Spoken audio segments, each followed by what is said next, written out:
Good evening. Tempers flared at Universal Studios tonight when the park ran out of its signature drink, butterbeer.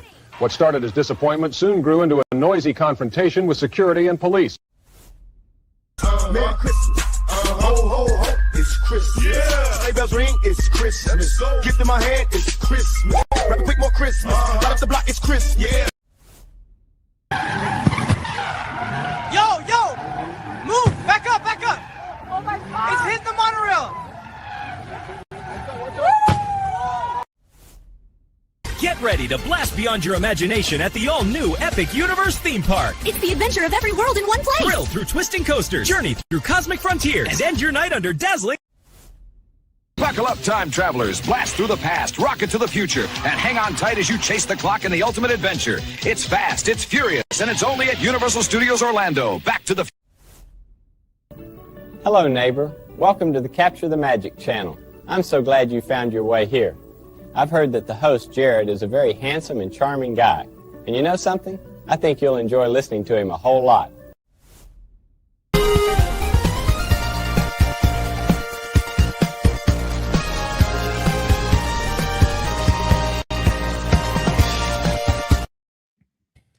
What's up, everybody? Welcome to the live stream. This is a late live stream, and it's all on me. Actually, we normally do these on Wednesdays, and I'm actually traveling tomorrow, and I'll be out of town till Saturday, and then I hit up OG and the guys, and I was like, can you guys do Tuesday? Because actually, I don't even know what day it is half the time lately.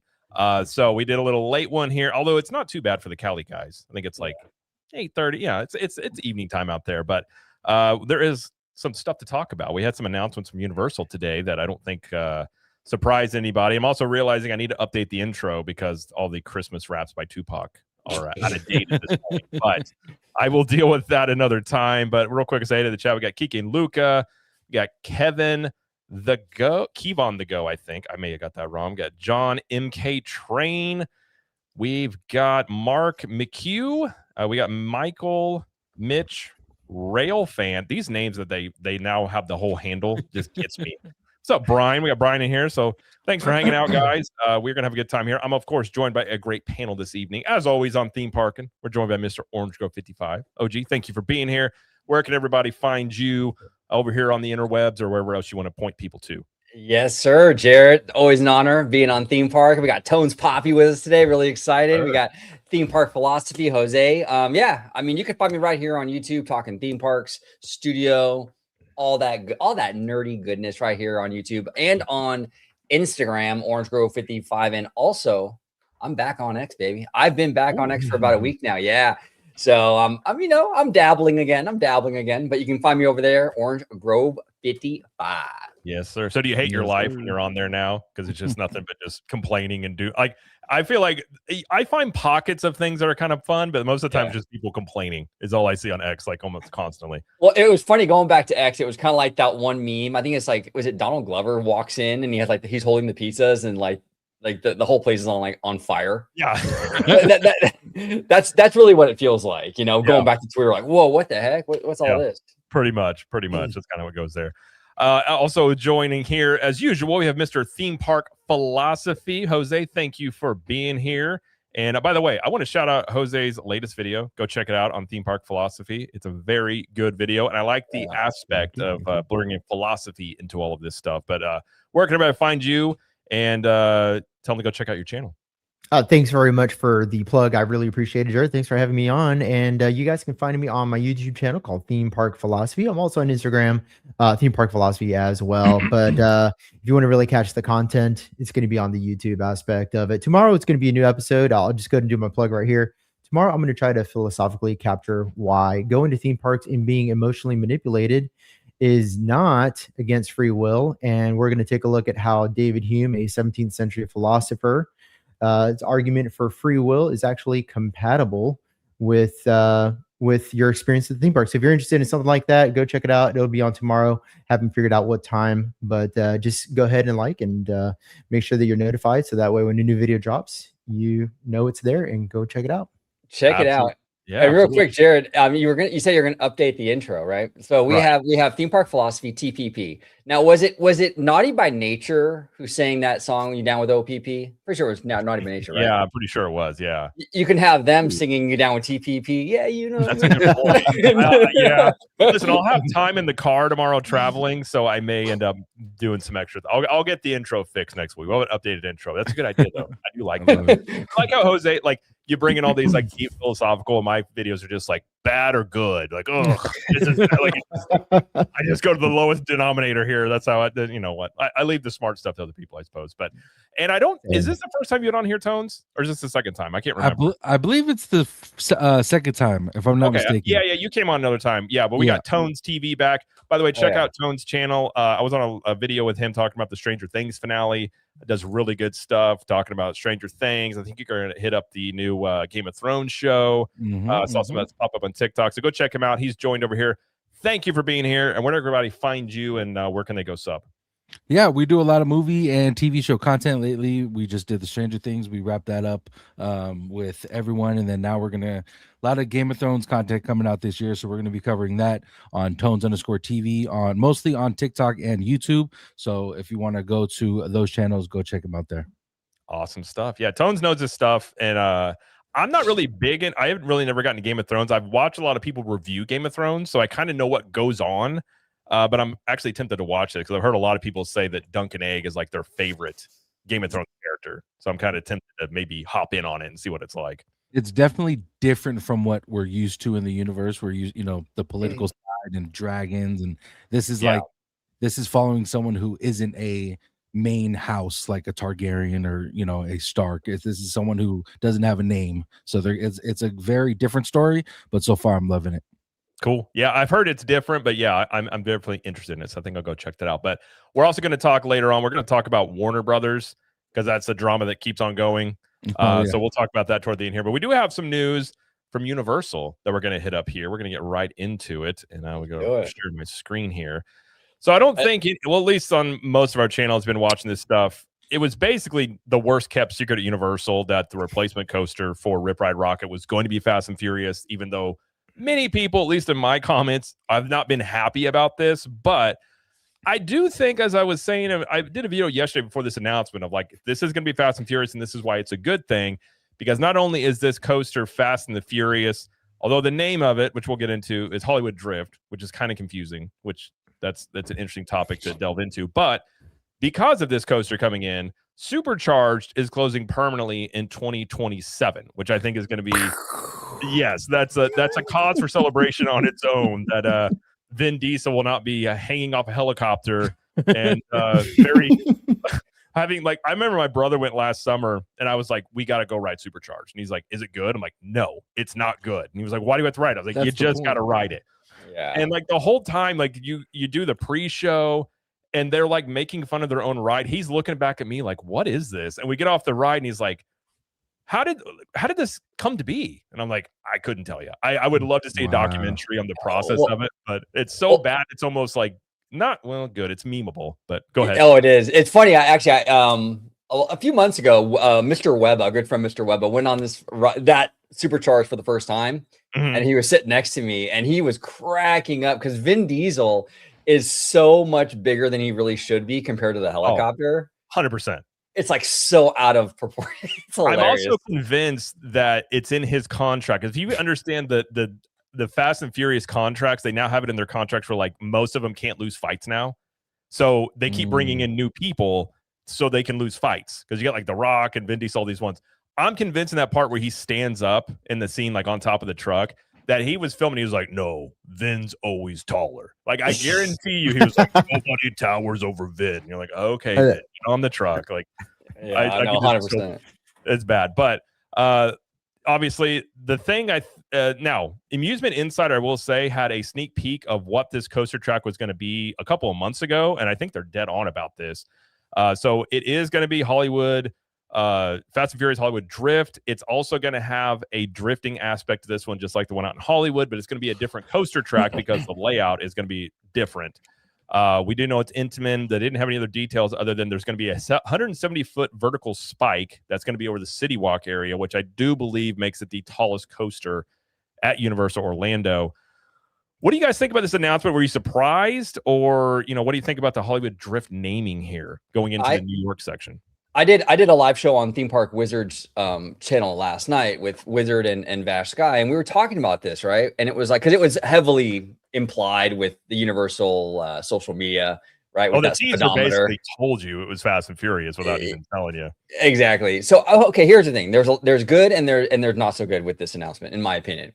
I love the fact that this attraction is coming to Florida, because I think it looks super sick out here in Hollywood. You guys are gonna love it. Okay. I also think it's cool. It's a clone, but it's not a clone. Like, people are saying on social media, oh, it's a clone. It's kind of not a clone because ours is built on that hill, and you guys obviously don't have that hill. It's gonna be a whole different track layout, and basically it'll just be the ride vehicles and the drifting that's the same. So I don't even really consider it a clone. My only real big issue, though, is calling it Hollywood Drift and it's in the New York area. My OCD, that triggers me like crazy. I call it something else. Call it, Fast and Furious Streets of New York or something else. The name, that irks me. But I was very surprised to see they call it Hollywood Drift. I was assuming like East Coast Drift or Orlando Drift, but it's interesting. And we were talking about this before. Before we get to that, I have a potential theory on that. But Jose, what do you think about this? Were you surprised by this, or is pretty much what you expected?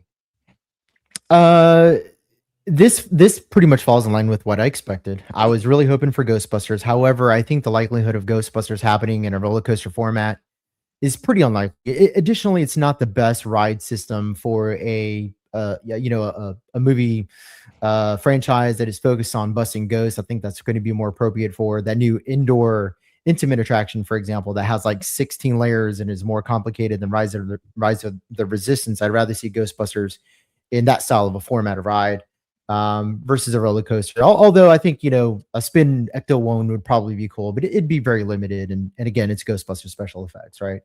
But I do have some comments about putting Hollywood Drift in the New York area. And you actually mentioned it in your video today. And this was actually one of our discussions. And there really is two ways they can go with this. And I think you laid it out pretty plainly.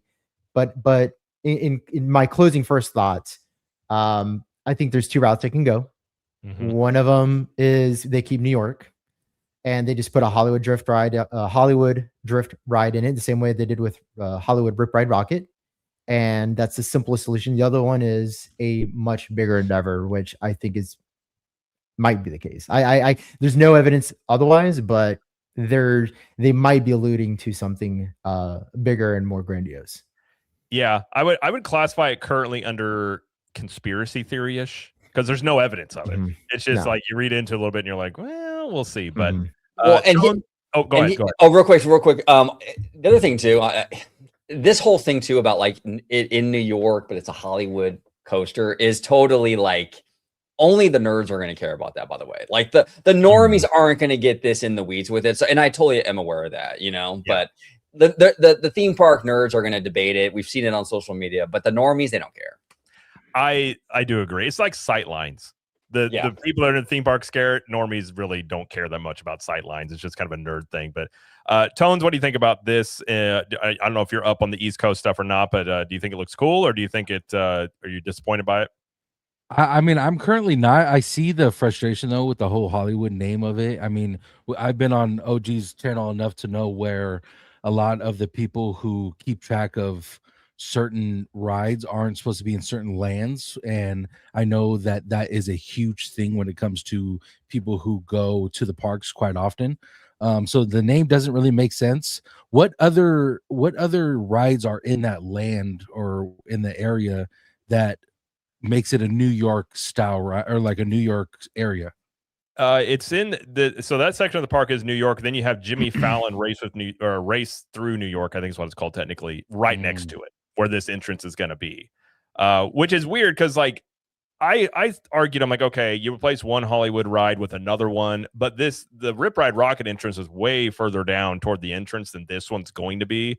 So the entrance to this is right in the middle of New York. So the whole thing here, and what I had talked about and Slimer's alluding to, is they could just put it here and call it a day. And I don't think anybody would care outside the theme park people. Or they could look at maybe taking that side of the street and doing something like extending Hollywood Boulevard, perhaps. I see Brian, he works at Universal. He says that Jimmy Fallon isn't going anywhere. I mean, maybe for the time being, but I listen, I don't like the Jimmy Fallon ride, but who knows what else they do with it. But you can see here, this is what Amusement Insider was guessing at the track. And it looks very similar in terms of the drifting aspect of Hollywood, but it is different. That spike here. Now, this is going to be over City Walk.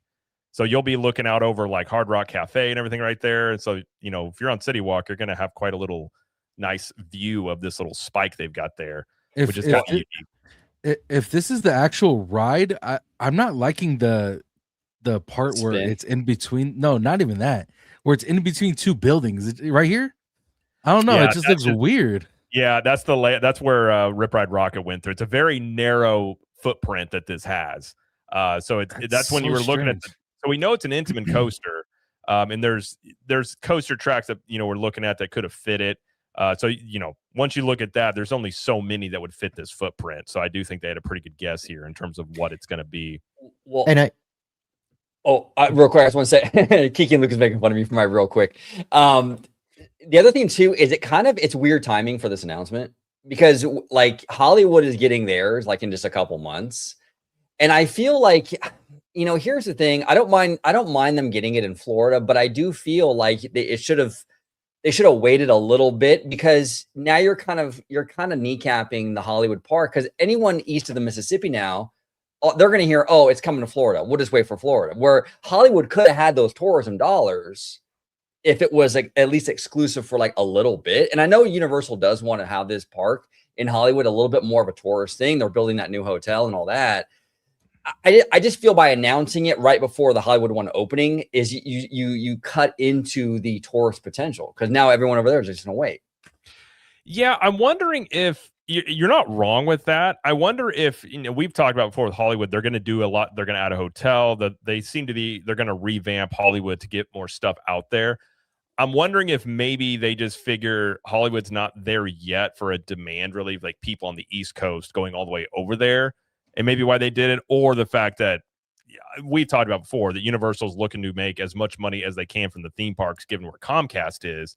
So maybe it's just one of those things where it's like, well, we need to premiere this coaster as quick as we can because we need more things in these parks to do with Epic Universe Online and stuff. But you're not wrong. I would be very curious to know like how many people, are planning on trips out there specifically to check out, the Hollywood Drift out on the West Coast. But yeah, I mean, it like you said, it's not a clone, but they're very similar. I imagine they're going to have the same storyline, which is like a stunt, more of like an homage to the stunt people, which I know people aren't happy about Fast and Furious, but if you look at it if you're going to use Fast and Furious, which they are, it makes less of an impact on a high-speed coaster than it does on a dark ride and things like that. So I think it's a pretty good compromise if you're like, and I imagine maybe corporate was like, we need to use Fast and Furious because we own it.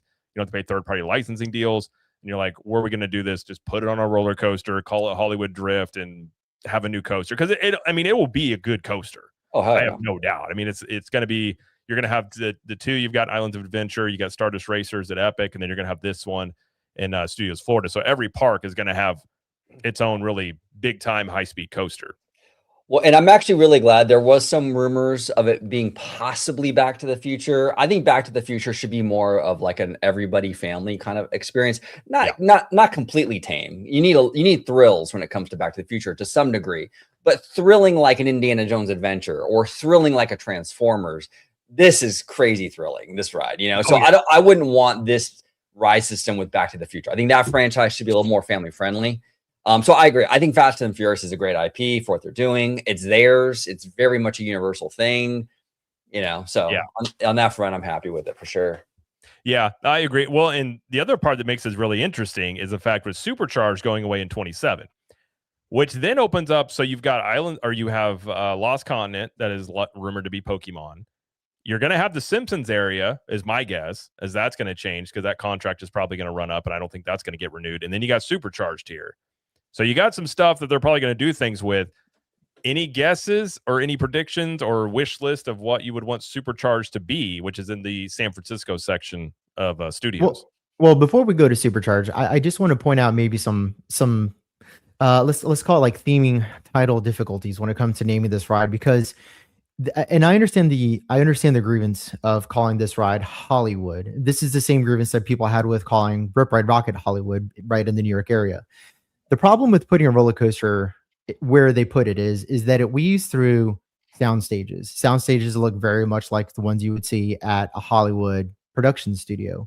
And so if you call something like, let's say, New York this and New York that, but then it weaves through sound stages, then the title of the ride conflicts with the actual scenery. And so you're riding a New York themed ride supposedly, but it's going through, it doesn't make any sense logically. And so there's a conflict there. And so I think that's why they're going with the name Hollywood again, just to avoid that the confliction between the name of the ride and then what you're actually seeing when you're on the ride. I think that'd be very confusing to guess, and it would set the wrong expectation. But Brian was saying that Jimmy Fallon's not going anywhere anytime soon, and I'm not saying that Jimmy Fallon's going anywhere anytime soon. However, if we look on a long enough time scale, 5 to 10 years down the road, the New York area is not really worth keeping around. Keeping the New York land is like keeping Lost Continent because of mythos. The ends don't justify the means. And if the argument is that Jimmy Fallon is or New York area is worth keeping around because of Jimmy Fallon's race to New York, I'm sorry, I got a bridge to sell you. It's just it's not worth it. And so if we're thinking about Universal Creative doing something special with Universal, and again, I'm saying this as an outsider, I have no inside information. There are other people out there, they can give you more accurate inside info. This is just Monday morning quarterbacking. But if they want to really transform this park, I don't see anything wrong with changing the logical structure of the park. Maybe putting New York somewhere else, maybe over by Men in Black, maybe expanding, like you stated, Jared, maybe expanding Hollywood because the Hollywood Boulevard is not very far.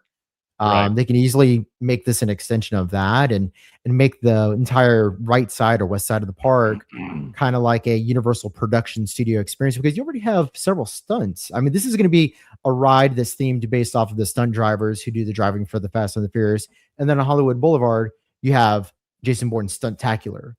So, throw in a couple more stunt rides, and what do you have? You have Universal Studios proper, right? The movies, with a couple stunt themed attractions.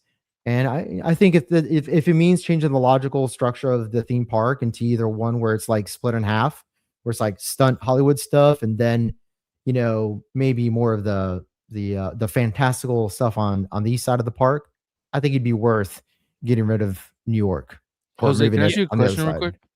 Can I just ask a quick question real quick, Jose? What's a stunt themed attraction? Like an example of a stunt themed attraction? Because I'm not familiar.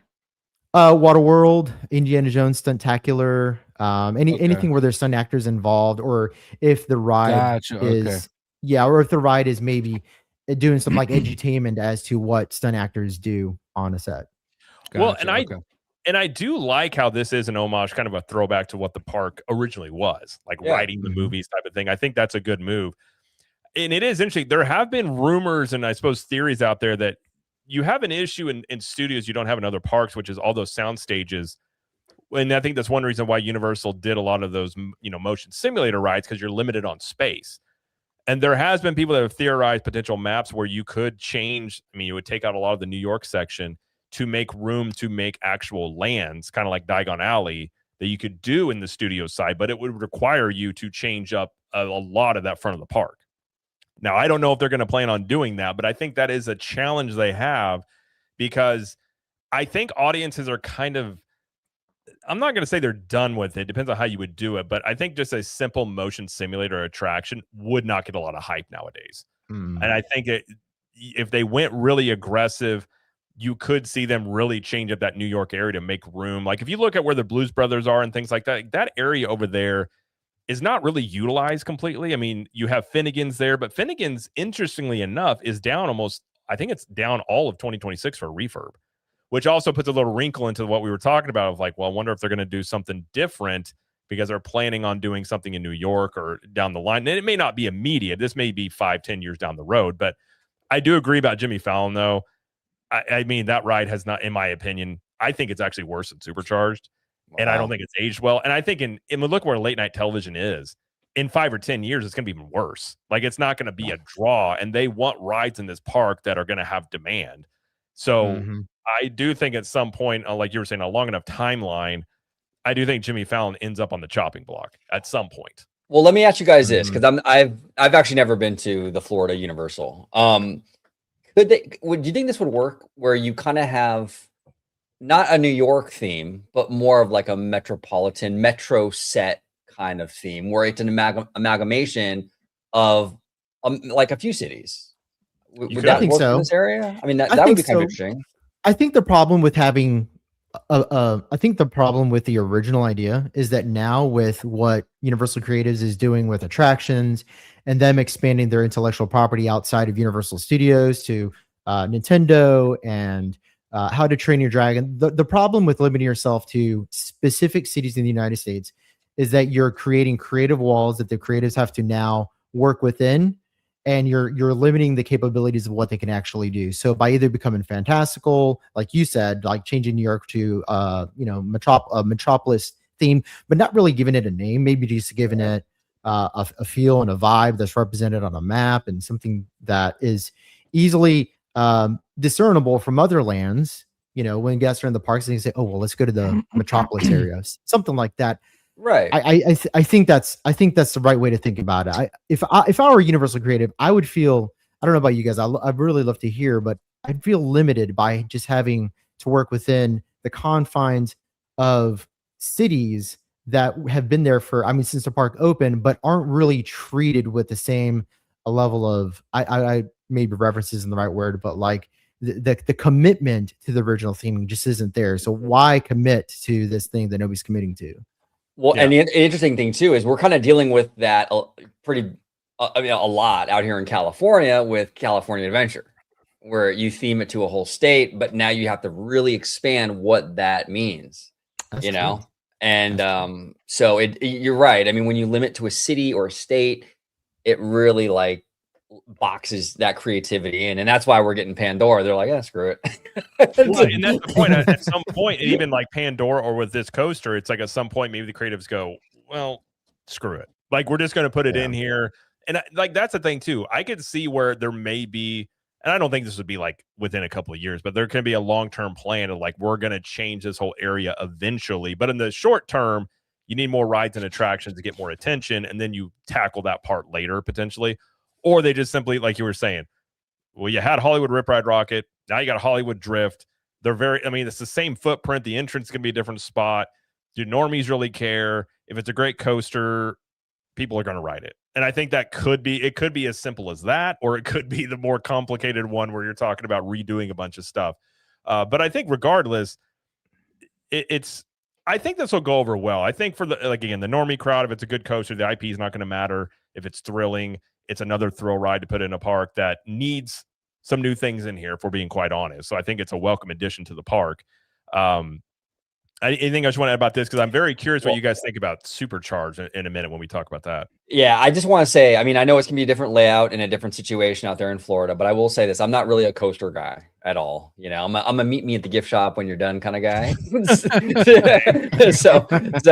But I will say this. I mean, the videos and the pictures do not do Hollywood Drift justice. It looks insanely cool in person. The track and all that looks so cool. So yeah, whether your guys is going over part of the escalators out there, like that's kind of wild. Like the way that's built on that side of a hill is kind of like an engineering marvel in many ways how they've done that one. So it'll be like I said, it'll be unique tracks on both of them, similar stories. So I guess it's copycat but with a twist.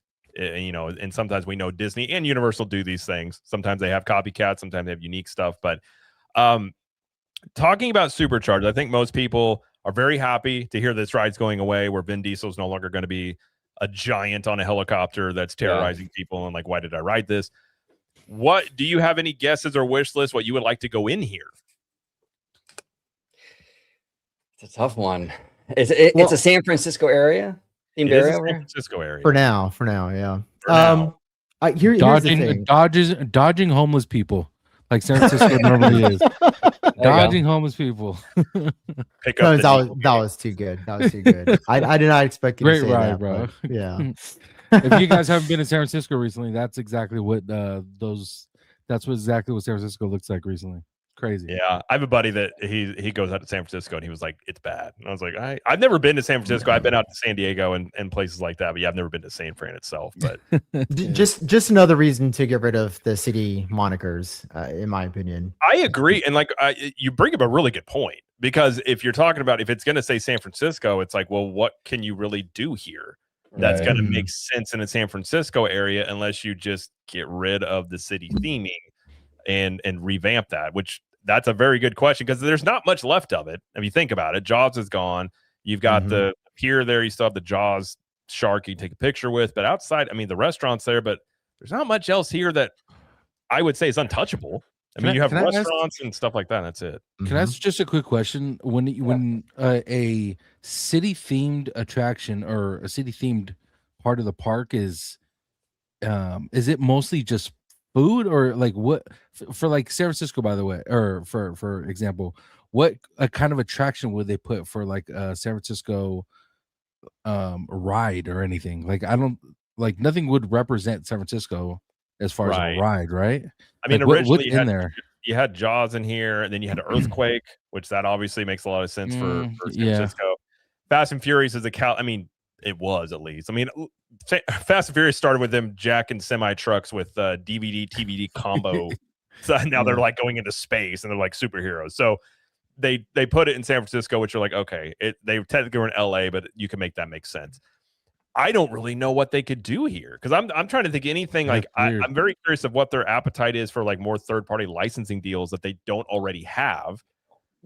And then like this gets into, there are rumors of Back to the Future, which is a California. I mean, you could make it work if you did something like that.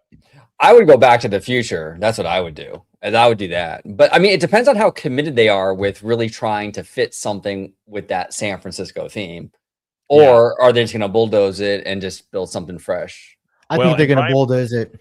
Well, Brian brings up a point, and this is a rumor that's been out there, is that they could expand Diagon Alley and just eat that into it, which I think is a plausible one, because Diagon Alley only has one ride.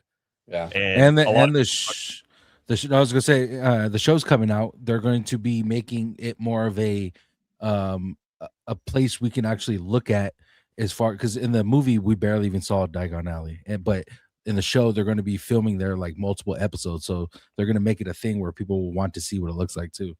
You know what, Tones? Speaking of that show. The casting on that show has been A+. Phenomenal. Amazing. Like, Harry looks perfect for the role. I mean, they've really done an A+ job with the casting. Yeah, I would agree, except for Snape. I mean, if you read the books, you're like, that's been, because some of that stuff gets interesting about what Harry's dad did to Snape, and you're like, are you going to keep that in there with that? Because that's going to bring a whole other sort of situation to that story if they do that. My thing with that whole casting was like for instance, the example you just gave, they can easily do something that doesn't look, it will make it look less, I guess, racist, if you will, and you can do other things and get the point across, in my opinion. But yeah, for me, if I thought of it like this: if Snape was casting and no one came for the part that nailed it besides the dude who got the part, I'm okay with that, because I'd rather have a character seem like the character rather than look like the character, if that makes sense. That's my opinion, or that's my preference when it comes to Snape, and I'd rather him look as feel like he's a Snape rather than look like he's a Snape, if that makes sense. No, it makes total sense, because we've seen it happen even with Marvel, where Nick Fury was a white dude in the comics. And then obviously in the MCU, he's well, there was a comic run where they actually did make Nick Fury black and made him, they basically modeled the character after Samuel L. Jackson, which is why they got him, because they'd already kind of put that into it. But I mean, you're not wrong. I mean, it's not uncommon for that. Either way, I mean, you're going to have big shoes to fill with Alan Rickman, because that dude is amazing. Yes. So no matter who is going to play this role, you're already stepping into some very big shoes. But but Supercharged itself, like a lot of people talked about a Harry Potter boat ride or a dark ride, which if you talk about the Supercharged building, it's not that big. And that, I think, is a very limiting thing here, because if you're going to keep the same building, there's really not a whole lot of different things you could do. Because I would love to see Back to the Future, but honestly, Pokemon was a thing that was rumored for a long time going into the Simpsons area. Now, if that's going to Lost Continent, I mean, if you put Back to the Future back where it originally was in like a Hill Valley, or maybe you have a whole retro area. We talked about this many times.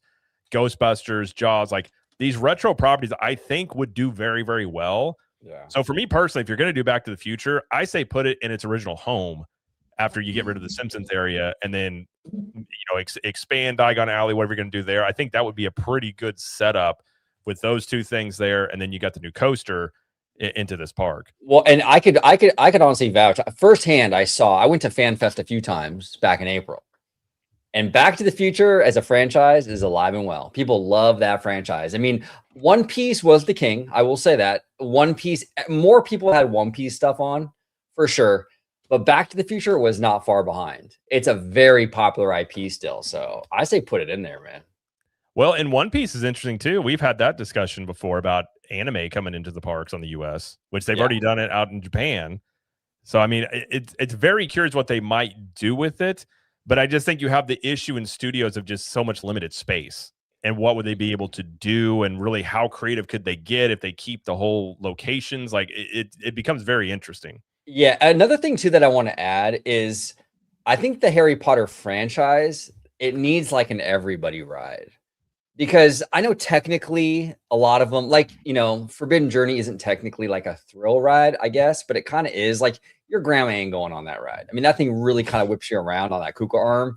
Right. Like, it kind of needs, like, Harry Potter needs like a Pirates of the Caribbean, like a boat ride like that would be amazing. It needs something like that. Which One Piece? I mean, One Piece is kind of boat related, but Harry Potter. I mean, there are things you could do that could be pretty cool. Like and I don't think studios. I mean. Dark rides are interesting. We haven't seen a new dark ride as a main attraction. We've seen it in Pandora as a secondary attraction, because those are the rides that really end up lasting, that are like favorites for decades. Right. But I really am curious if Disney or Universal were like brand new dark ride, what the reaction would be. Because I think a lot of the audiences now just want bigger and more high-tech stuff.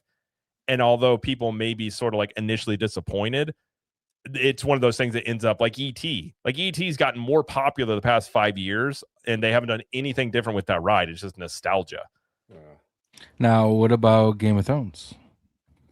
Well, I mean, if you're talking about what we talked about, DC rights that apparently Comcast was negotiating with Warner Brothers already. Right. If you go grab the Game of Thrones rights, I mean, you could definitely do something there. Now, if you did that, though, you got to get rid of the San Francisco theming, obviously. Perfect. Deal. Yeah. I wouldn't mind it at all. Yeah, I'm very curious. And like that would go into more like, do they do third-party licensing deals, or do they go something original? Like, that gets, I know people want to get rid of Supercharged. I'm happy it's going away, but that ride building, I mean, basically Supercharged was the same track that Earthquake was on. They just basically set up as that tram tour type of thing. It's interesting. Game of Thrones would be really cool. And like you said, Comcast was in the running. They're out of the running now, but they were in the running to buy Warner Brothers. But I'm sure within that negotiation and all that stuff, they built, a relationship, I'm sure, with Zazie and the new team or whatever. I mean, I don't know. I mean, they're already negotiating the DC rights. Why not go in there and get, Game of Thrones would be, dude, and that would be so perfect also for Epic Universe. Oh, for sure. I mean, that would be amazing. I do feel like if you're going to do Game of Thrones, it needs to be a whole land. Yeah. Like not just a singular little piece there. You want Westeros or something. You want a whole thing there, and not just like this one little attraction. And Tones will never leave. Tones will be there. He'll never leave. I would go broke, dude. I would go broke. Well, my since I've been talking to you guys over the last couple of years, and theme parks in general, the fact that Game of Thrones doesn't have a land somewhere is really fucking mind-boggling. Crazy. And Game of Thrones did its thing. House of the Dragon, it's doing its thing. But there's 2 more TV shows in the works right now, and one just got released the other day. So there's so much Game of Thrones content and Game of Thrones fandom that, one can argue it's the best TV show to ever come out. But the fact that there's no land or no kind of rides that, come from that show is just crazy to me. Insane. Well, and it's interesting too, because Netflix is likely to acquire Warner Brothers, and they've kind of shown an interest in these like themed, you know, venues like that Netflix house and all that. Yep. I'm very curious if they're going to go all in on this park stuff and really push for like, you know, maybe like a Game of Thrones thing at Universal or something like that. My question to you guys, do you think that's something they can do? Well, and that's the thing. JTMG brings up a point. Even in 2026, it may be too divisive for families. And the fact that Universal is, in my opinion, they seem to be trying to go more after the family demo than they have in the past, at least. Like, at least they can attempt for it. That would be the only thing I could see limiting them and being like what Game of Thrones is. Even though in a theme park, you wouldn't have that stuff in there, but it would still be there that, you know, they would maybe be worried about that. That's the limiting factor that I could see about Game of Thrones, is just the overall like tone and content of that show. And I also wonder if George R.R. Martin probably controls those rights, and he may be kind of difficult to deal with in getting those, but I don't know. I have no clue where those rights lie, if it's with Warner Brothers or it's with him or any of that stuff. But well, one of the foreseeable issues that I think Universal Studios would have with Game of Thrones is that even though Game of Thrones is considered one of the best shows and highly rated, and it has a very strong fan base, millions of people all throughout the world, you couldn't argue. I think people would have a hard time arguing that it's a 4-quadrant product. Like, it doesn't do merchandise. It's not family friendly. You have to speak English or be very familiar with like Western European mythology in order to like really understand it. And so like in terms of its appeal, it's going to be very limited in that sense. If I were Universal Studios, I were looking at doing a property that is akin to that, kind of evokes that medieval, fantastical era. I would shoot for Lord of the Rings. It's a more proven concept. They have films that have made over $2 billion. If not more at this point. They have a new film coming out later next year, actually, called The Hunt for Gollum. Yeah. And some of the actors are going to be reprising their roles, and it's going to be directed by Andy Serkis and produced by Peter Jackson. I would probably go for Lord of the Rings. Now, if they want to go the Game of Thrones route, there's going to have to be a lot of market analysis and data they need to collect to see how far they want to go with it. Maybe it's maybe they put together a Ren Fair style of entertainment venue for Game of Thrones fans, but a little bit more high tech, obviously. I mean, not just a Ren Fair, but those are that's really the demographic that a lot of Game of Thrones fans are in. And, you know, because they're into the swords and the role play and things like that. And so maybe we would see it at FanFest. I was going to say FanFest would make a ton of sense for Game of Thrones. Yeah, test it out in FanFest, run it, see how well it performs. And, you know, if it comes back by popular demand, I think that you pretty much have your answer, that there's a real appetite for Game of Thrones in the parks. Because one thing that we're seeing with Fast and the Furious, and I think this is pretty, I know there's fans and there's people that want this attraction to come to Universal Studios, but the Florida folks on X really don't care.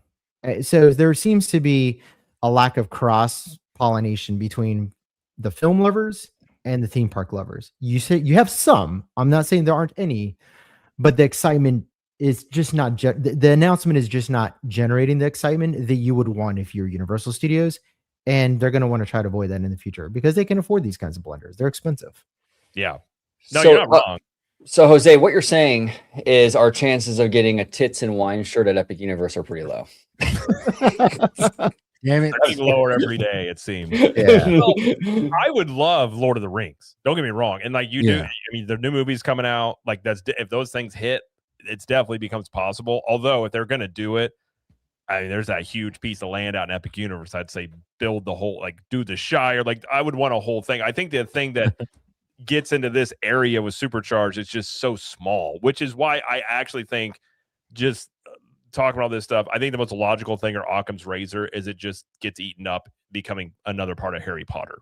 I think because it's already so small. It's the same issue with Lost Continent, which I was kind of surprised to hear. Although I think they can go back farther there than they could previously because some of that backstage area was cleared out, went to Epic. But, you know, Lost Continent got eaten into as well by Harry Potter. So you have such a small little thing here that it you know, it's just like there's not I wonder how many acres that is. It can't be much. It's so true. And you know, with this new show coming out, Hans Zimmer is going to be scoring the new show.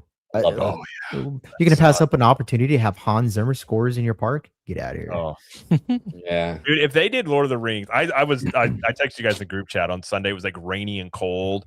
And I got home from church and I was like, Lord of the Rings. I just put it on right before the football game. Oh, dude, it's so good. I forgot. Like, it's been a couple years since I've watched it. It's so good.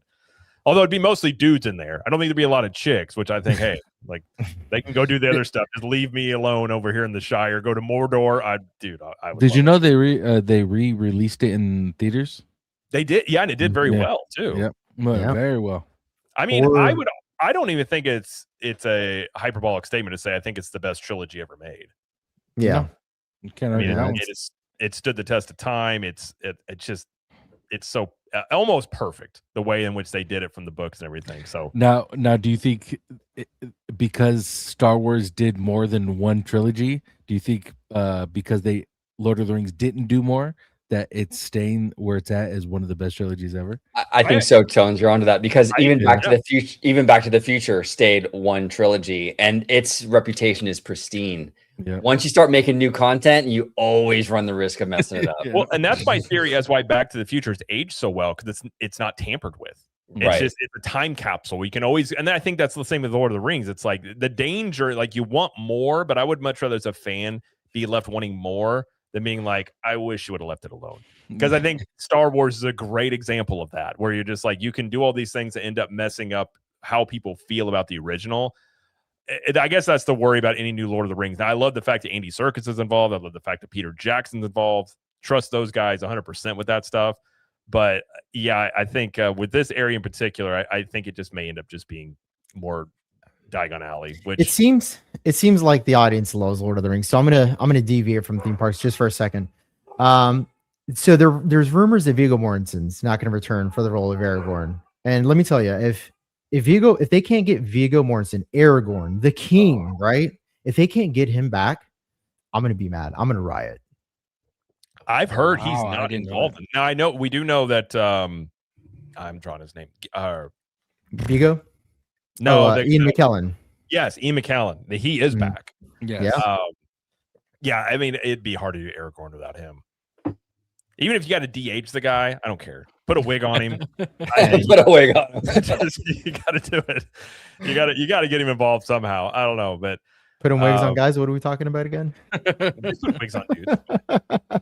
It's called. I think the classy name is toupee. You know, they've come a long way in the technology. I've heard back in the day. Send him to Turkey. Get one of those hair. You know, get those hair plugs going. Well, it was actually funny. And Hayden Christensen, I think recently in an interview said that in the prequels, that was not his real hair.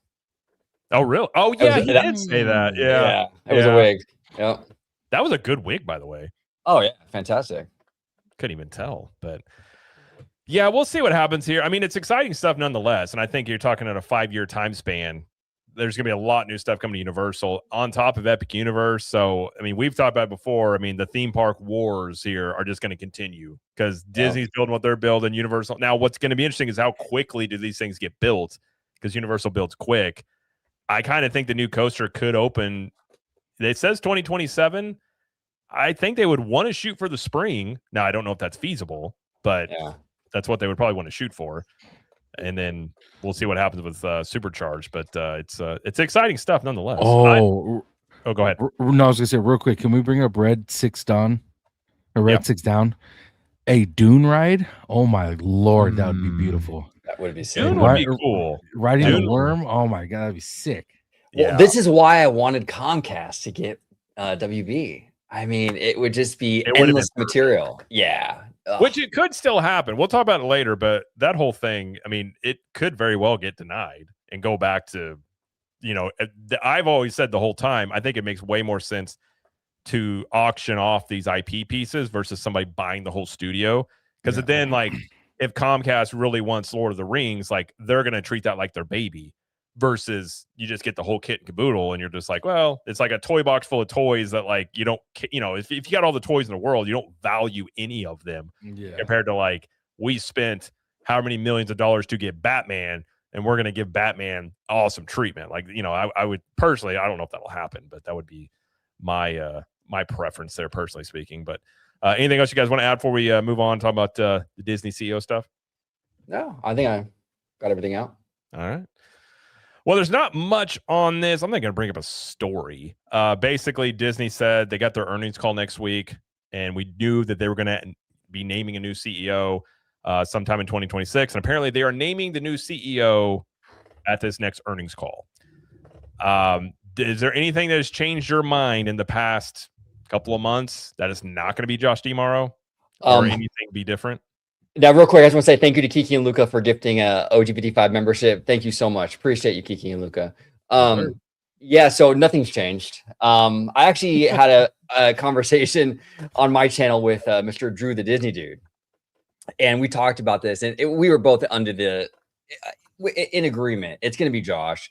Now, there is a possibility though that it could be Josh and maybe, like we talked about, like a co-CEO thing, and maybe Dana's part of that equation, or maybe it's Josh and Dana's like the president or something like that. But yeah, Josh is part of this thing no matter what, no matter how you slice it, whether it's just him or whether it's a dual role, it's going to be Josh. And we'll see how he does. But supposedly they're going to announce it next month, probably on that earnings call. Yeah. So I don't What's know. his position? What's his position right now? Josh is president of the experiences, which is like parks, cruises. They even merchandise too. Yeah, products, stuff like that. Okay. Yeah. Even like the Epic Game stuff, right? Jared, I believe, is Josh. It is Josh. I don't know if that falls under experiences, but it is headed up by him. So I'm not really sure if that falls under experiences or not. But either way, yeah, he's definitely involved in that. And real quick, Kiki and Luca, thank you. Gifted one membership to Capture the Magic, as well as over here in Tones. Yes, sir. Thank you so much, Kiki and Luca. I appreciate you. And probably as soon as Theme Park Philosophy, we get him monetized, getting to 500, we'll be getting some gifted membership for Theme Park Philosophy as well. Go send him a follow, guys. Go do it right now. By the way, I forgot to mention in the beginning, all these guys' channels in the description. Go subscribe, check them out. All good stuff there. Yeah, when it comes to this, and we talked about before also, I think in the last live stream, a lot of these moves are very interesting around the company happening, like Kathleen Kennedy stepping down. You got the Imagineering seem like it's trying to have a rehab. That Wall Street Journal article was very interesting of how it painted basically Chapek as the bad guy. And even really, they didn't go after Iger, but it didn't paint him in a great picture either. And then Josh is the one that was approached Bruce Vaughn and revamping this stuff. I do get the feeling that we kind of have the beginnings of like a DMRO PR push before the official announcement. And the real question I have is, Iger is supposed to go away in end of 2026. Does Josh, do you think at this point, like I would assume Disney has known he's going to be the CEO, again, presuming the 1% chance he's not. He's known this for a while. Do you think that he needs a full year under Iger to show him the ropes? Or I would assume they've known this for a while. Like, I wouldn't think there's that big of a learning curve, but I don't know. Maybe there is. But I think that'll be the really interesting part about this is Iger during this transition. Well, yeah, it would have to be the thing that I think would be the most learning curve for Josh would be the studio stuff. But that depends, though, because if it's the co-CEO thing and they have a studio person with him, I mean, he can basically start tomorrow and he's good, Right. If it's just him though, there's going to be a little bit of that studio stuff, especially right now. There's a lot going on with streaming and AI and all that good stuff. So I think there needs to be a little bit of that for him. But I mean, we'll see. I'm kind of wondering though how much he's already kind of running. That's what I'm wondering too. I get that because by the way, Iger has been radio silent. I haven't heard anything from him, and usually he's out there talking. Josh hasn't really been either, I suppose. He hasn't really been out. I mean, other than those articles are out there, but it's kind of been a little bit of like a low-key little calm before the storm type of situation out there. Yeah. Well, then you talk about the Galaxy's Edge changes. I have a feeling, I mean, I would be curious how much Kathleen Kennedy really controlled that, or was that Josh coming in and the timing was just coincidental and being like, we need to make, give the people what they've been asking for here. It's interesting you say that because Drew, the Disney dude, actually thinks that it had more so to do with Kathleen Kennedy than it did Josh DeMauro. Yes. And I think it's very interesting he came to that conclusion as a theme park person, because in this space, we generally think of things in theme park, in a theme park capacity and the players within them. And so introducing Kathleen Kennedy as a deciding factor, I think is really thinking outside of the box in this particular case. But I also heard Star Wars Theory also make the suggestion that it was Kathleen Kennedy or Dave Filoni who brought back the original trilogy to the Star Wars land. So I think there's definitely something to it, at least a collaboration at the very least between Lucasfilm and Josh D'Amaro, whether it's Dave Filoni or Kathleen Kennedy. I don't think we'll probably ever know, or we won't know until Dave Filoni is official and Kathleen Kennedy has stepped out from Lucasfilm completely. But I definitely think it was a collaboration between the studios, because you got to remember the studios, even though they don't crack the whip as far as what rides, to borrow a term from Jay Sure, even though they don't crack the whip as far as what rides go into the lands and what movies are basing them off of, there's a heavy amount of collaboration, and they use a lot of Hollywood power and suggestion and influence to try to push their latest and greatest products into the lands. And Kathleen Kennedy, even though she wasn't the final decision for Rise of the Resistance or for the sequel trilogy to be the core story of the new Star Wars land, she had a lot to do with it. I think you'd be hard pressed to convince anybody otherwise. Yeah, I mean, she clearly wielded a lot of power because, I mean, I would be hard pressed to find a studio exec that has that bad of a track record that was never under fire. Like, she just, if that woman was, and I said the whole time, like, everyone was saying, oh, she's going to get fired. Like, she will leave when she's good and ready, and they will tell you how great she was. And even her exit interview, like, she threw Ryan Johnson under the bus, said he got spooked, and he was like, no, I didn't. Like, it's just so much stuff. And again, going after the fan base yet again. It's just one of those things where I think a lot of it, I mean, there's jokes, and I've made jokes about, like, she's got dirt on everybody, but I really think it probably came down to she probably knows everybody in Hollywood. She has all these connections, which gave her a lot of power, and they also didn't want the optics of probably firing the first female executive or head of a studio. They didn't want that either. But if she was the one limiting this, I mean, I'm glad it's done, at least on Disneyland, but it seems like it's just being really hard-headed, which seemed like what Lucasfilm kind of ended up doing. But I would be curious to know, what those inner workings, which maybe we'll find out when Josh D'Amaro writes his book called What a Journey or something 20 years down the road, I suppose, down there. But it's gonna be Josh, though. I mean, I'm like 90%. I agree. And I agree with you. I could definitely see Dana Walden having not a co-role, but like a very upgraded role to essentially like his weakness is going to be the studio, where she essentially runs the studio, where he might have some light, like he's obviously going to have influence there, but I could definitely see that, especially James Gorman's heading this up. And that's exactly what he did. I believe it was JP Morgan, where they gave raises and promotions to everybody that didn't get it to keep them all on board. I could totally see that being the case. Well, yeah. And Bob Iger still has influence, and Dana is Bob's girl. He loves Dana. Like that was the one person from Fox that Bob was like, I mean, if it was up to Iger, she would be the CEO 100%. I agree if it was up to him. Yeah. But so I do think he does have some sway, with the board and stuff still and all that. And I'm sure he's probably got reassurances. Yeah, Dana's not going to leave. We'll give her this, we'll give her that, and all this good stuff. I do want to say also real quick, a big shout out to Vinton for gifting a membership to OGPD5, and also Nessie, 5 memberships to Tones Poppy's channel. That's awesome. Yeah. Yes, man. Thank you, Ness. Thank you, Ramon. Generosity. Thank you guys for being here. I know it's late, at least on the East Coast here, so definitely appreciate you guys being here, and all the super chat, well, not super chats, but the gifted memberships. Greatly appreciate all that. As always, it's not required, but definitely appreciated for sure. Absolutely. I do have a quick question for you guys, because especially OG, because we did an episode a while back about potential suitors for the CEO position, and I remember the idea of who the candidates were, and I had brought up Kevin Feige at the time. Obviously, I don't think he's even a candidate at this point in time, but what are the chances of studio people potentially getting a nod for the CEO position? If there was one, who would that be? Well, the studio person, I mean, if it's going to be a studio person, almost certainly Dana, I think. Yeah. Okay. I don't think Feige, I don't think he's there I don't think he would get it. I don't even think Feige would want it either. No. Yeah, it's a little corporate. It's a little corporate for him, but I would say second would be Bergman outside of Dana. Yeah, absolutely. So those are the two, Alan Bergman and Dana Walden for sure. Gotcha. Okay. Yeah. Well, now it's interesting. with Josh though, I'm curious with Josh though, because he is a pretty young dude, and it does seem like he has vision. Yeah. So he might look. Here's the thing with these executives, we really don't know until they're in there.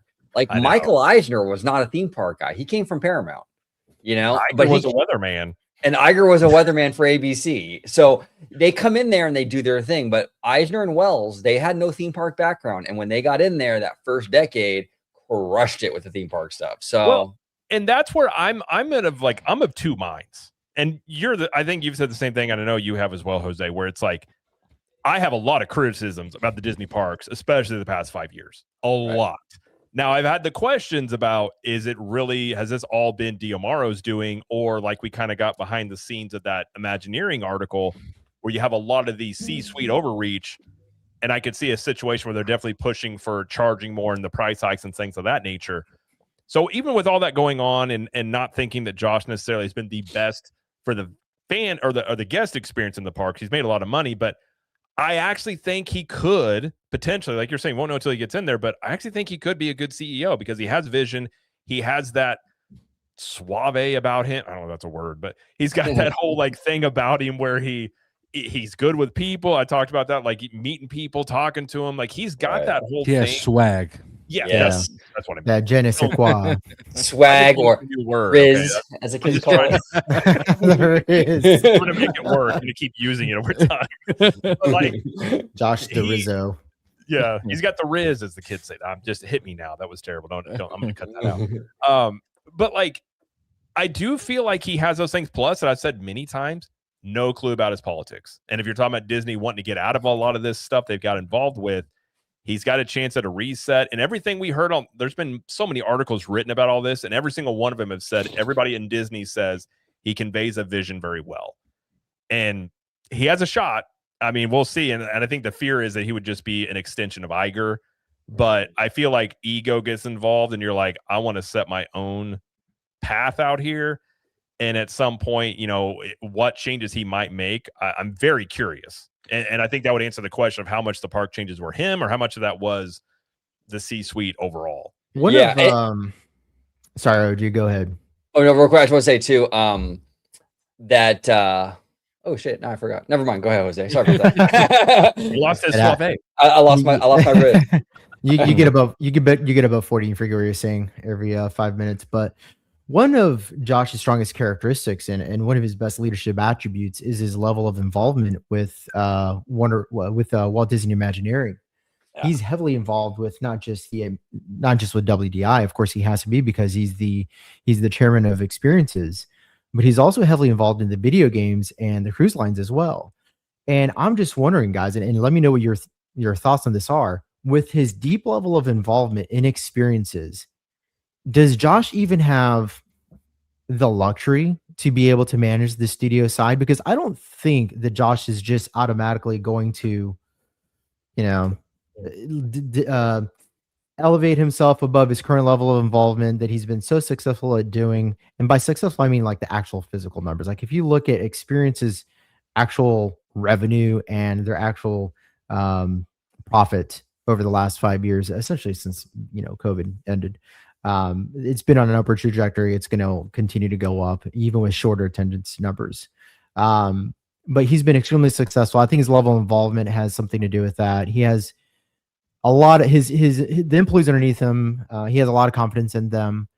I don't see Josh parting from the way his current management style to manage something is as passionately. And I think that he's probably going to outsource it to Dana and say, hey, look, I need you to co-captain the ship with me. I can't do it by myself. That's my opinion. That's just from me seeing Disney as a company that was built on co-management. But what do you guys think? I think you're absolutely correct, because he's definitely going to delegate to some degree with that, I think. And we know she's going to get an expanded role. That was in the article, or recently in a article. I don't know if it was in Wall Street Journal, it was one of those articles where they were talking about how Gorman wants to, keep people, like you were saying, Jared. So she's going to have an expanded role. And so he will lean on her. And really, a CEO delegates. I mean, really, that's kind of what they do. They shouldn't be day to day. Yes, I was going to bring up that exact point. A good CEO delegates like that, and I could totally see Josh doing that, especially like as he's learning more about it. Like the last thing you'd want to do is go into something you're not really sure. Be like, well, I'm going to plot myself in the middle of all of this right now, and you're going to, like just trial by fire. So I don't feel like he has a personality type to do that. He seems very like politician like in terms of how he like maneuvers, and I could see him being like, this is a weakness of mine, I know it is, so I'm going to lean on Dana, and then that's going to give him brownie points inside the company as well, and that's what I could see, at least in the first part. I could see him doing that. And really, if you think about creative end, the more, in my opinion, most CEOs staying out of the creative process, obviously you want to cast a vision and say this is where we want to go, but being involved, like Iger was like looking at dailies on movies. I'm like, why? Yeah, that's like, ridiculous. That, and even Favreau had talked about that at one point. Like Bob Iger's giving him notes. I'm like, what? Like, why? Like that shouldn't be the role of a CEO, in my opinion. I think that should be delegated to people that are actually making the movies and the shows. And do you trust them or not? And if you don't, get people in there that you do. Right. I feel like Josh is the guy that could do that, because I agree with you, Jose. I could totally see him delegating more on that front. He's more, yes, I agree. I think he is a good delegator, but he's more of like a Walt Disney when it comes to his delegation style. I think Bob Iger is almost strictly a delegator. However, Josh D'Amaro seems more like Walt, where he is a delegator, but he's very hands-on in the creative process as well, almost to the point in which you would think he's still running, doing two jobs, wearing two hats at the same time. And I think Josh's style mirrors Walt's a lot in that sense. And so I think because of that, there's a high likelihood not only is Dana Waldo going to get a more prestigious, more important role within the company. I think he might have a conversation with Dana saying, like, look, like, I know obviously with the board's permission as well. And I think Bob Iger is probably going to influence this decision as well, but I think she might end up being a co-CEO. I think even though Josh is obviously coming out as the front runner of all this and everybody's talking about him and not Dana, I think that just because of his managerial style, and honestly, I think he's just more interested in just natural inclination towards what he gravitates to. I think that I would lean on somebody else to run half the other company. It's definitely not a zero potential. I mean, who knows? I put more of a likelihood on him, like a 1A, like 1B. Like there's still that hierarchy where Josh would be above her, but she's still going to have this. I kind of feel like that could be where it goes. But I mean, it's definitely possible. I mean, you look at Lucasfilm, they just did a type of thing, and Disney's done it in the past. Mm-hmm. So it's definitely possible.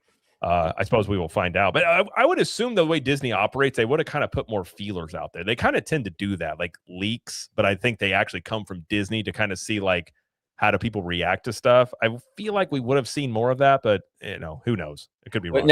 No, I did want to mention, I remember what I was going to say. I do want to mention that you're right, Jared. Not a lot, but many park decisions lately have not been fantastic, right?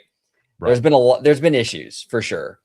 I will say this. I don't think that really prevents Josh from getting the job, only because I think any executive you pick is going to have blemishes on their record. I mean, you pick Dana, she's got issues.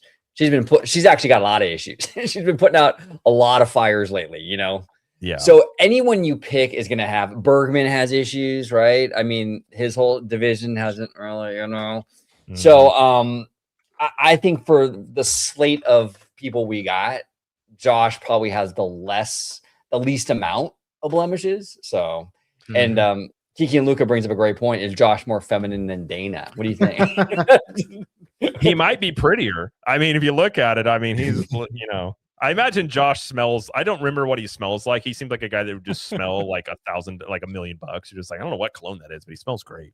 Yeah. Oh, absolutely. Real quick, I do have a question for you guys. If you could educate me, most of the people that are up for this position are currently in the Disney company as we speak, correct? Yes. Yes. Is there 4 that are all in the Disney company? Is there anyone that's outside of the company at the moment that they were eyeing at any point, or maybe wanting to bring in? The EA CEO was one. I think something Wilson. I can't remember his first name, James Wilson, maybe, but they were looking at him. And the one I've said is a dark horse is Kevin Mayer and Tom Staggs, who currently run Candle Media. They were in the running last time. And whenever Chapek got named, they left and started their own company. But really, there hasn't been much. I mean, you've heard things here and there, but I mean, they've made it known that the finalists are people, at least that they were telling publicly, were inside the company. Gotcha. Okay. Yeah, it's No. all inside mostly, Yeah. But this another thing that might happen would be Josh, and then an outsider coming in as the co-CEO. Now that would be interesting. That would be very interesting. Yeah. I mean, I'm sure you can make bets on this on like Cashy or something like that about who's going to be the CEO. It's very interesting. Like I'm very curious, like if they're going to pull something out of left field and all this stuff, but who knows? I do think. I mean, more than likely, it's going to be Josh. I think at this point, I've always rather would have had somebody outside the company, but I'm curious about Josh. I will put it that way. I think he potentially could do a good job. And see which way he would go with it. Disney has an opportunity right now to do the funniest thing ever. Bring back Bob JPEG. Yeah, Bob. Yeah, exactly. Bring JPEG back. I'm back. No. This would be even funnier than that. So everyone's all excited that Kennedy left Lucasfilm. Oh no! It's right. Just oh my gosh! She could even do her announcement in the Jar Jar Binks Mizabak. I love it, dude. I freaking love it. Hilarious. Although Cassandra says he needs to put out a fragrance, I could see it like Diamaro, like just use the name there as like I'm sure it's one right now. I'm pretty positive. It probably is. Yeah. Just got an ad with him just staring off into the dark, like those like whatever those Calvin Klein ads that made no sense. Have you guys ever seen that cream commercial during the Super Bowl with what's his name from Superbad? Oh, what's his name? Started with a J. Now I'm told. Jonah Hill. Jonah, yeah. Jonah Hill. Yeah. No, the other guy. McLovin. Nah, the other. Oh, Michael Cera. Michael Cera. Yes, Michael Cera. Yeah, look up the cream commercial with Michael Cera. It's hilarious. It's an actual product too. You can actually buy it. Okay. I think it's the current shampoo I use. It's called Cream. Ooh. Yeah, Cream. That's it. Yeah. I use a nice really good, by the way, on my beard. Yeah. Yep. I like that. All right. Well, we'll see what happens there. I kind of tend to lead. I don't think we're going to be surprised, but we'll see. We'll talk about it. Listen, next week whenever they announce it. What day is it going to be on? Earnings calls are Thursdays. The second, February 2nd. That is Monday, I believe. That is Monday. Okay. So yeah, if whatever they announce, we'll talk about it because I think that'll be interesting. Nonetheless, I think whoever they name there, but. All right. Well, this is, like I said, we got one more story we're going to hit because I got to get up at 5 a.m. So we're going to talk about this. And I'm very curious what Tones thinks about this because the ever going saga of Warner Brothers and who's going to end up with them has taken some twists and turns. So this is from the Hollywood Reporter talking about the Warner Brothers fight is going to get uglier.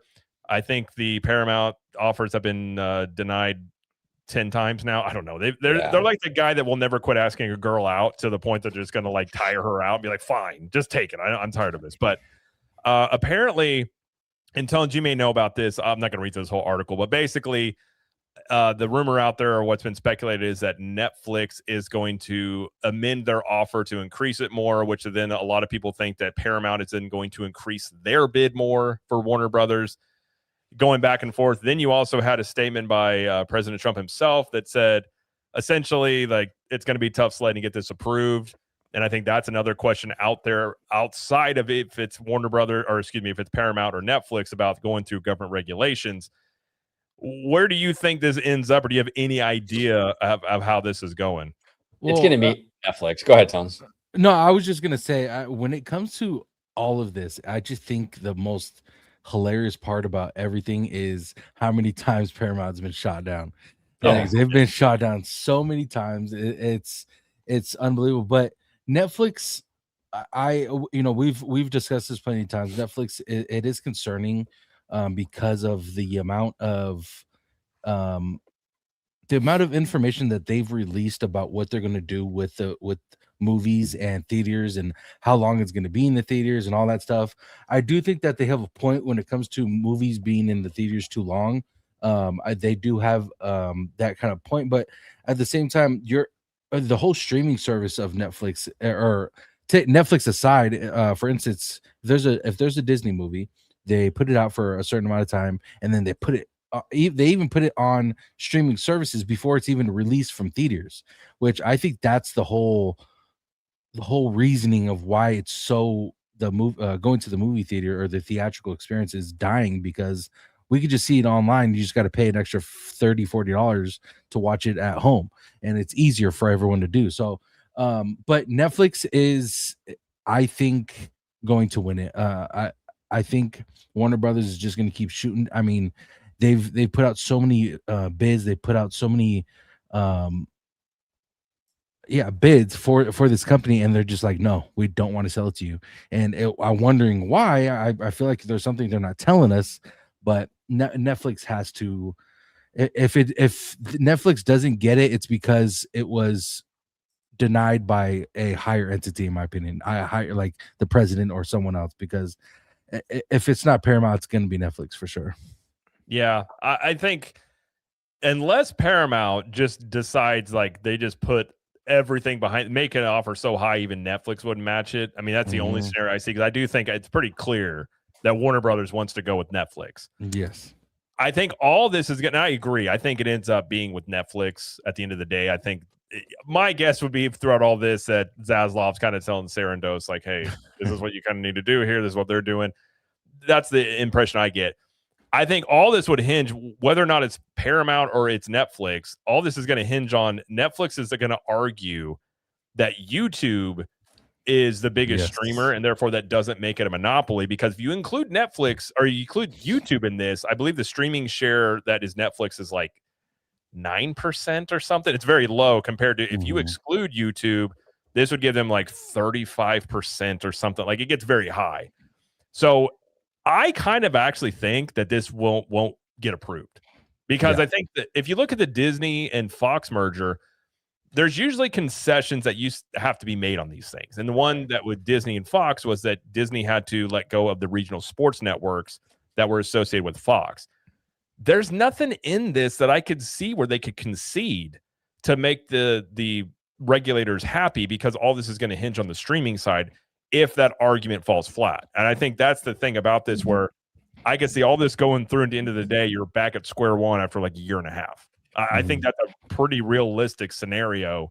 And that's before you even get into, I think Hollywood's like, they don't like Paramount, but they also are terrified of what Netflix might do, because they're changing their tune now. But like you were saying previously, they basically said they don't think the theater model works in the long run.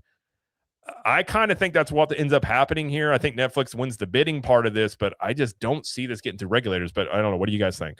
Well, another thing that I want to bring up to you guys, I'm very curious what you think about this too, is we joked a little bit earlier about how Paramount has, made like 15 bids on this thing. I feel like Paramount, I don't know. I think it's important when you're dealing in like the industry or business in general, that you maintain a good reputation. You don't want to seem desperate. Yes, exactly. And I feel like Paramount is kind of doing like scorched earth. Like, we don't care how we look, how needy we look, how shady, or we're going to do whatever we got to do. And I don't think that's a good strategy. I mean, look how Comcast acted. They just pulled back, and they, you know what I'm saying? I think that, I don't know, in the business world, I think there is something to be said with how, taking the loss and knowing when to walk away. Yeah. And I think Paramount isn't doing themselves any favors by acting like this. Now, maybe I'm overreacting to that, but what do you guys think? You're not wrong. I mean, I also forgot to mention Paramount tried to sue Warner Brothers over this as well. I think that got thrown out. So they're not only making all these bids, they're taking it to court. Like, they are definitely the guy. Like, if it doesn't seem like you were saying that they're worried about how they look in all of this, they're just like, we want this. Yeah, I mean, you're not wrong, especially in those type of circles. I would imagine perception is a big thing.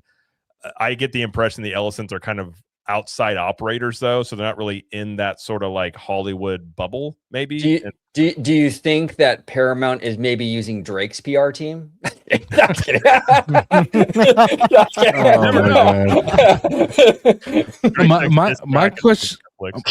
My question to you, OG, is why would it essentially matter what they look like? What would negatively impact Warner Brothers or Paramount rather? How would it negatively impact them as far as like going forward, because they put in so many bids? Well, I just think when you're in the industry or any kind of business, and you're your reputation is kind of everything, and for future deals and partnerships and what have you. If Paramount goes scorched earth, which it looks like they kind of are, you kind of like the industry is like, I don't really want to work with them. You kind of make this reputation for yourself that like, you know what? Nah, I'm good. It's it's a little too much, which is it's risky, and that's the risk I think they're facing right now. So I suppose the argument to that could be the position Hollywood is in. Right. And Paramount has made lots of boasting about they're going to do like 30 plus movies a year. They want to come in and do different types of movies. I mean, they could look at it as like this is for all intents and purposes, it's a dying industry. It's at least contracting, and trying to put new blood into this. I think that could be their perspective. But I mean, obviously, I don't think they care. I mean, you're talking about billionaires competing with billionaires. It's just it's the whole world. It's like an episode of Succession. I've said all along, whoever wins this should turn around and make a movie about this whole process, because I think it'd be very interesting about some of the behind the scenes stuff on this. And you also have to one last thing. You also have to think like, why is Paramount making this push and so aggressively and continuing to do it? Like, do they know something that everyone else is just in the dark about? Well, and that's the other thing too, Tones. That's a fantastic point, where it almost makes you think like, what's going on over there at Paramount? Like, do they need this to go through for some reason? Like, what's going on? It just no, it doesn't smell right. Yeah. Well, you think about Paramount streaming, it's not strong. I mean, it's one of the weaker ones out there. It's not as weak as Peacock, but I think they're definitely trying to make a splash. And I think they feel like with the IPs that they would have with Warner Brothers, they could definitely do a lot with them. Now, we still don't know with Paramount what type of quality of stuff they're going to produce. That's a big question out there, because they're unproven.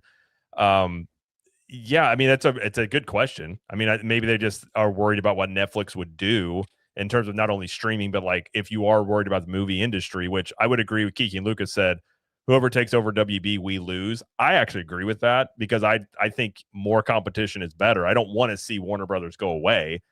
And I think you're probably going to see more of these, though, because unless something changes in Hollywood, this is kind of what's going to end up happening. And I think people predicted this years ago, that you would just start seeing streaming services merge. And I still think that's a possibility. Look at Peacock. Unless they get some sort of big show on there or something, like, I don't even know if Peacock's around in 5 years. Can we say Peacock on YouTube or no? Okay. It depends on. They won't notice it. Yeah. It depends on how. It depends on how you say it. Yeah. There you go. The pauses are very important when you're saying. Exactly. But when it comes to Paramount, I think the reason the Paramount is, to answer your question, I think the reason the Paramount's trying to desperately get Netflix is because the market capitalization is behind all the other streaming services, number one. But because of that, because of the lack of offerings, and because of how poorly the studio has been doing the last couple of years, basically since Ellison's have taken it over, they're just not putting out high quality content, and so they're looking to buy their way out of this problem. The problem is the Paramount just doesn't have the cash flow. Like, if you look at their actual profits quarter over quarter, it's thin. I mean, I think they're like sub $1 billion in some quarters, which is terrible for a studio. And if you look at the 2026 lineup, it's a weak lineup compared to all the other studios. They're going to get crushed this year. And so they're desperately trying to buy themselves out of this situation. And what makes it even worse is that Dave Ellison, the other company that owns Oracle, their market share has dropped, I think, like 40 to 50% over the last 3 months. So that company's hemorrhaging its market cap. So Netflix or Warner Brothers is looking at Paramount's offer and saying, where are you going to get the money from if your dad's not willing to put up the funds, because you're not going to get it from Oracle. They're not doing too well. 50% drop in market cap over 3 months is not a good indicator of a healthy run company. And then Paramount, they're trailing all the other studios. They don't have a good 26 lineup. Their market cap had dropped $10 billion before the Skydance merger. So where's the confidence there? If you're a Warner Brothers executive, you're the board, and you're trying to make a decision. Meanwhile, Netflix is crushing it. And so Yeah, Paramount's desperate. Obviously, the reason they're desperate is because they're in a falling situation. They got to buy their way out of it while they still have the capital to do it. But again, it's not really coming from the company. I mean, they're betting on Oracle to be the financier, the backer for the merger. They're not doing good. It's a big mess, and a lot of Warner Brothers doesn't like it. Well, a lot of Oracle's evaluation is based on AI, and I actually tend to agree. There's an article talking about OpenAI is hemorrhaging money, and people are saying that they may be going out of business. And there's a lot of questions about, is the AI stuff a bubble, which Oracle would be in that because they're one of the bigger ones playing in AI right now. Yeah, their PE right now is like 40x, way overvalued. Oh, I so think you could they lost they've already burned through like $12 billion. OpenAI, like the crazy. losses in like one quarter. At one point, it was like 12 billion. I heard the Sora. I just recently saw it today. Actually, I heard the Sora usage has been like just tanking. Like it was a big thing, and now everyone's not even. Well, because everyone started suing him to limit what you could do with it, and then now you can't really do much with it. And Remy's right. Google is winning the AI war. I mean, Apple recently said they're going to start using Gemini, and Disney's with OpenAI, which may end up being a bad move because if OpenAI ends up going down the toilet, there goes the $1 billion they spent there. But that does play a role in this because with Hollywood and AI, I mean, there's a big fear there. And by the way, a very interesting perspective on this. Ben Affleck and Matt Damon were on Joe Rogan Experience the other day, and Ben Affleck had some really good points about AI. Like, I think people were surprised. They're like, "Is Ben Affleck smart?" And I was like, "I think he's pretty smart. Like, he's maybe fucking not with women, but I mean, in terms of he maybe." But there were some interesting points about like where this goes and in AI usage. There's just a lot of question marks around entertainment in general. I mean, the same things with Disney, where they're just very much in this transitional mode of like, what's this look like in 5 to 10 years? And I agree with Jose. I think Paramount is trying to leverage what they can now to hope that this can get out of the issue they're in. But I don't think a lot of these studios are looking at really bright futures as it looks right now, unless something drastically changes.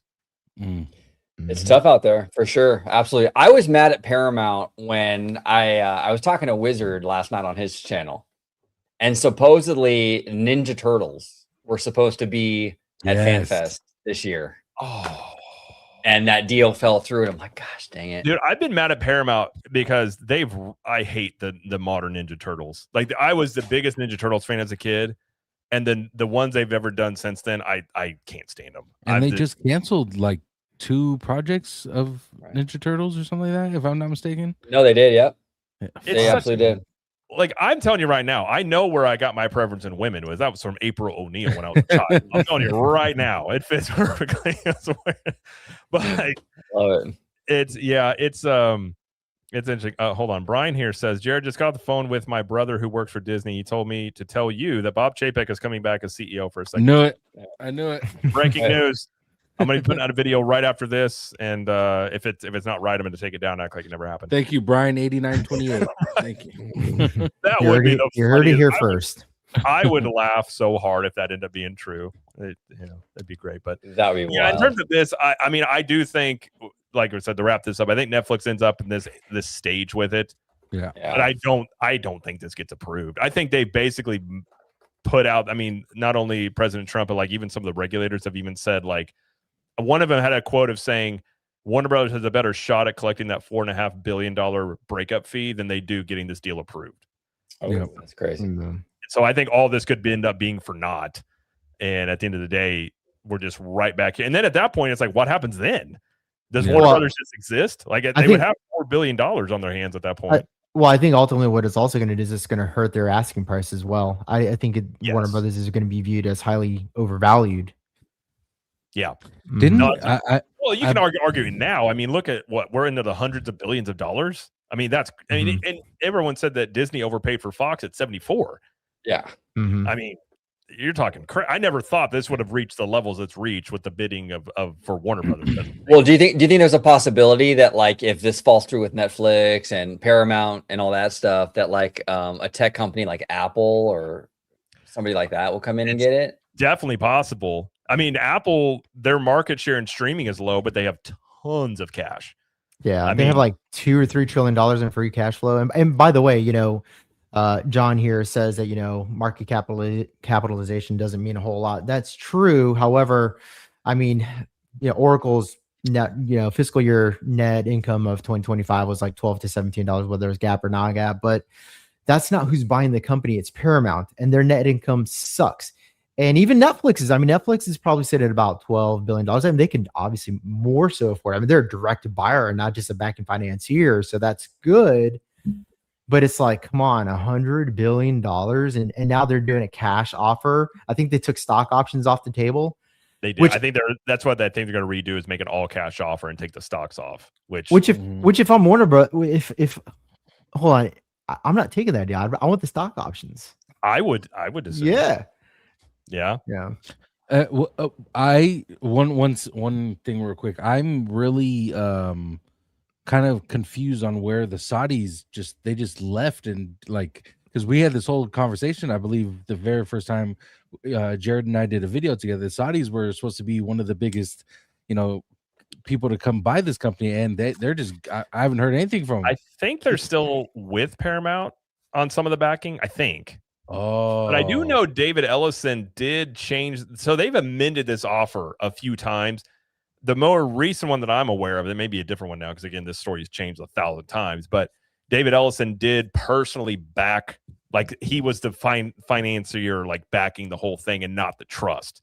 Because that was every time they've done this, Warner Brothers says, well, the trust is backing this, we don't trust that. So it's like, okay, then he came out. So every time they do this, they find another reason to kind of like, go with Netflix, which I think is what they want to do. Ramon Monstrosity says, I just put a bet on Josh on Cal Sheet. There you go. How much did you put in? What's the, I wonder what the potential payout there is. It's fucking hilarious. I love it. Might make it a little extra cash on that. You never know. But yeah, I agree with you though, Jared, on that. I think Netflix is going to win, but they're ultimately just going to be like, nope, sorry guys, we're not giving it to you. It's such an uphill battle. I mean, that's the whole. I'm looking at this whole thing of like, whoever ends up with, even if Paramount gets it, I think there's a really decent chance that the regulators don't allow Paramount to get it. So Netflix, I think, would be even harder. But I find the argument about YouTube being in the same category as streaming services like Netflix, like I don't think that argument's going to fly. I do think there's a difference. I think there is. That's weak. That's really weak. The problem with Paramount also is that when you have a studio buying another studio, there's a lot of overlap. Yeah. So the layoffs will be way worse with Paramount because you both of these companies do the same thing, where Netflix is a different company and there's going to be less redundancies there. I agree. You're looking at 40 to 50% layoffs within the first year. Yeah. I would agree with that. And this is a very valid point here from Cole Stahl 5856. How is a studio going to get their money back overpaying for WB? That's a great question. I mean, what would be your path to profitability after paying $130 billion for this? Like, I don't even. That would take you like 50 years or more. Oh no, go ahead. Oh, go ahead. No, I'm sorry, Tons. Go ahead. Buddy. No, I was just gonna say that's what's like more confusing about everything is like they're making this push for it, and you're like, how are they gonna get that fucking money back? And that's why I'm thinking they must know something that the rest of this world doesn't know. Or it's billionaires' egos, and they just want the thing and they don't care. Yeah, I mean, that's always a potential out there that they're just like, no, I'm buying this, and I don't care if it costs me my entire fortune to get it. Well, and here's the thing with Netflix. You talk about like how do you make your money back buying Warner Brothers? All Netflix has to do though is release K-pop Demon Hunters 2. And they're back in back in the black. I mean, realistic with Netflix, if they did take some of their stuff into the theaters, that would add another revenue stream for them. Oh, absolutely. They currently don't have. So I would say maybe Netflix is more set up to be profitable from this, whereas Paramount, I agree with you, Jose. They're just so unproven with this. It's like, would they even manage the IPs well? Like, there's a lot of questions with either of them. Well, you bring up a really good point, and I know you want to close it up here because you got to get up really early in the morning. But same with me. One thing that Netflix would probably do is they probably cut a lot of their operating expenses when it comes to film and just focus more so on TV series, because we all know Netflix is not popular for their movies. Their movies are kind of crap. Yeah, but they make some really good shows when they keep them around. That is, but the operational expenditure would be cut significantly by allowing Warner Brothers to do the movie side of the house, and then Netflix can focus on their TV series. Yeah. That's a good point. By the way, I will say Netflix movies. Do you guys watch The Rip, that Ben Affleck, Matt Damon movie? No, it looks good. I want to. It's actually, it's solid. Like, it's not the best thing I've ever seen, but I throughout the thing, it's kind of a mystery in it. I was compelled. Okay. I watched the whole thing. I didn't intend to, and I was kind of drawn into it. So it's not bad. I mean, Netflix has been putting out some pretty good fucking movies recently. Yeah. K-pop Demon Hunter, and then the Frankenstein movie. That movie was phenomenal. I saw that. I watched that. Yeah, so good. And I always like Affleck and Damon together. Yeah, they're just together. good. They had a couple of scenes in there like that were pretty solid. But John here says, is Mattel's new water park going to be talked about today? Not today. We are going to end this because Jose. Pardon me, I didn't mean to dead name you there. Jose, I got to get up early and drive to Missouri tomorrow. So we're going to end this here. Yes, and so normally we go through the chat. I apologize. We're not going to be able to do that tonight, as this was kind of a, kind of squeeze this in here. But I appreciate everybody being here. I appreciate you fellas for being here. This is a great conversation as always. Tones, you're always welcome. Appreciate you. And I might actually start watching, because I really like breaking down like Stranger Things in depth. I might start watching Game of Thrones because I like doing that stuff. Hey, so let me know. Let me know. But before we go, give everybody a chance here to tell everybody where to check them out. So Orange Grove 55, thank you for being here as always. Absolutely. And where can everybody find you? Yeah, always fun talking shop with you guys. Thank you everybody in the chat for showing up. Really, really good time. Tones Poppy, it was great to have you on, brother. Got to get you on another live very, very soon. But yeah, you can find me right here on YouTube, Orange Grove 55, talking theme park studio with all these fine gentlemen. Even the corporate side, we dive into that. As you can see tonight, we did a little bit with the Dana Walden and the Josh stuff. Also on X, I'm at Orange Grove 55, and also on Instagram, Orange Grove 55. And again, thank you to the amazing chat and a lot of good conversation tonight. Appreciate it. Absolutely. Yeah. And by the way, thank you for the chat. Thank you for the gifted memberships. You guys are awesome. And on this late impromptu stream, definitely appreciate it. Theme Park Philosophy. Where can everybody find you? And before, go subscribe to Theme Park Philosophy. He's going to do some awesome stuff. I like the angle of the channel, and it's going to get better. So where can they find you? Jared, thanks so much for having me back on. This is Theme Parkin', and everybody, thanks for hanging out late. It's past midnight here on the East Coast, so if you're still here, and by the way, I got a really good suggestion for an intro now. Since we're doing these late Theme Parkins, what you need to do is take Skinemax's inspiration, just whisper into the mic, Theme Park Magic, Theme Park or After Hours. Yeah. But thanks so much. I really appreciate it. If you want to check me out, go check out my YouTube channel called Theme Park Philosophy. Essentially, I use philosophy to examine theme parks, the companies that run them, and what they reveal about the human experience. So if you're into that kind of stuff, go check me out there. Now real quick, Jared and Jose, I think Tones might be a little too young, but do you guys remember, speaking of Skinemax, but do you guys remember like when you were like younger and you're flipping through the channels? Oh, I mean, and you get a little glimpse with the. Yeah. When you, I cannot confirm or deny that ever like through the, I confirmed it. Like through the static, right? You can like through the static, you can kind of. I remember my grandpa before he died when I was like really young, but we'd sit there on my grandma's couch and he would end up being on like Skinemax, and my grandma would come in like, "What are you watching?" And we're just like, "I don't know." We're too young to know what's going on, but it just landed on this channel. Weird. It's weird. I thought it was a documentary. I don't know what's going on here. This is strange, but Tones TV, thank you for being here. Always, I enjoyed streaming with Tones, and I like the approach, especially on entertainment stuff. He knows this stuff, so go check out his channel. But where can everybody find you? And we'll have you back on soon for sure. No, first of all, thank you so much for having me. Always a pleasure talking to you, gentlemen.